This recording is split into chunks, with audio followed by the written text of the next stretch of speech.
ವಿದೇಶಕ್ಕೆ ಹೋಗೋರಿಗೆ ಅಲ್ಲೇ ಓದೋರಿಗೆ ಗುಡ್ ನ್ಯೂಸ್ ಸಿಕ್ಕಿದೆ. ಪ್ಯಾಕೇಜ್ ಬುಕ್ ಮಾಡಿದ್ರೆ ಜಸ್ಟ್ 2% ಟ್ಯಾಕ್ಸ್ ಕಟ್ ಆಗುತ್ತೆ.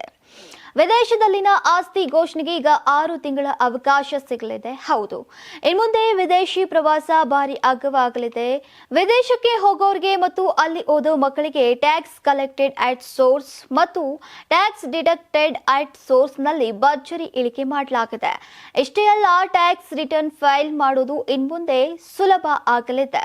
ವಿದೇಶಕ್ಕೆ ಟೂರ್ ಹೋಗೋಕೆ ಪ್ಯಾಕೇಜ್ ಬುಕ್ ಮಾಡಿದ್ರೆ ಮೊದಲೆಲ್ಲ 5% ಇಂದ 20% ವರೆಗೆ TCS ಕಟ್ ಆಗ್ತಾ ಇತ್ತು. ಇದರಿಂದ ಟ್ರಿಪ್ ಕಾಸ್ಟ್ ಜಾಸ್ತಿ ಆಗ್ತಿತ್ತು. ಆದ್ರೆ ಈ ಬಜೆಟ್ ನಲ್ಲಿ ಅದನ್ನ ಕೇವಲ 2%ಗೆ ಇಳಿಸಲಾಗಿದೆ. ಹೌದು, ವಿದೇಶಿ ಟ್ರಾವೆಲ್ ಪ್ಯಾಕೇಜ್ ಮೇಲೆ ಈಗ ಇನ್ಮುಂದೆ ಬರೀ 2% ಟ್ಯಾಕ್ಸ್. ಇದು ಟ್ರಾವೆಲ್ ಪ್ರಿಯರಿಗೆ ನಿಜಕ್ಕೂ ದೊಡ್ಡ ರಿಲೀಫ್ ಸಿಕ್ಕಂತಾಗಿದೆ. ಮಕ್ಕಳನ್ನ ಓದೋಕೆ ಅಂತ ಫಾರಿನ್ಗೆ ಕಳಿಸೋ ಪೋಷಕರಿಗೆ ಇಲ್ಲೊಂದು ಗುಡ್ ನ್ಯೂಸ್ ಇದೆ.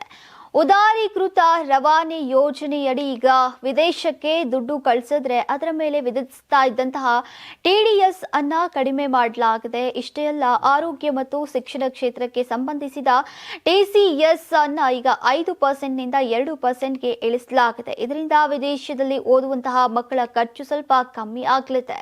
ಇನ್ನು ನಿಮ್ಮ ಹತ್ರ ವಿದೇಶದಲ್ಲಿ ಏನಾದರೂ ಆಸ್ತಿ ಅಥವಾ ಬ್ಯಾಂಕ್ ಬ್ಯಾಲೆನ್ಸ್ ಇದ್ರೆ ಇನ್ಮುಂದೆ ಮುಚ್ಚಿಡಬೇಡಿ.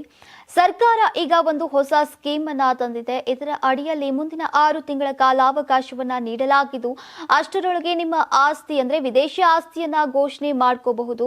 ಹೀಗೆ ಮಾಡಿದ್ರೆ ಮುಂದೆ ಆಗೋ ಕಾನೂನು ತೊಂದರೆಗಳಿಂದ ತಪ್ಪಿಸಿಕೊಳ್ಳಬಹುದು.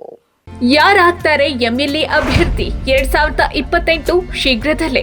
ಪ್ರತಿದಿನ ಒಂದೊಂದು ಕ್ಷೇತ್ರದ ಟಿಕೆಟ್ ಆಕಾಂಕ್ಷಿಗಳ ಸಂಪೂರ್ಣ ಮಾಹಿತಿ ಪೊಲಿಟಿಕಲ್ ಜರ್ನಲಿಸ್ಟ್ KM ಶಿವಕುಮಾರ್ ಅವರಿಂದ. ಕರ್ನಾಟಕದ ನಂಬರ್ 1 ಡಿಜಿಟಲ್ ಮೀಡಿಯಾ ನಿಮ್ಮ ನೆಚ್ಚಿನ ಕರ್ನಾಟಕ ಟಿವಿಯಲ್ಲಿ ಮಾತ್ರ. ನೀವು ಸಣ್ಣ ಆಗ್ಬೇಕಲ್ವಾ? ಅದು ಒಂದು ಉತ್ತಮ ಆಹಾರದಿಂದ ಸಣ್ಣ ಆಗ್ಬೇಕಲ್ವಾ? ಪ್ರತಿದಿನ ನಮ್ಮ ಜೀನಿ ಸ್ಲಿಮ್ ನ ಯೂಸ್ ಮಾಡಿ ಯಾವುದೇ ಸೈಡ್ ಎಫೆಕ್ಟ್ ಇಲ್ದಂಗೆ ನೀವು ಸಣ್ಣ ಆಗ್ತೀರಾ.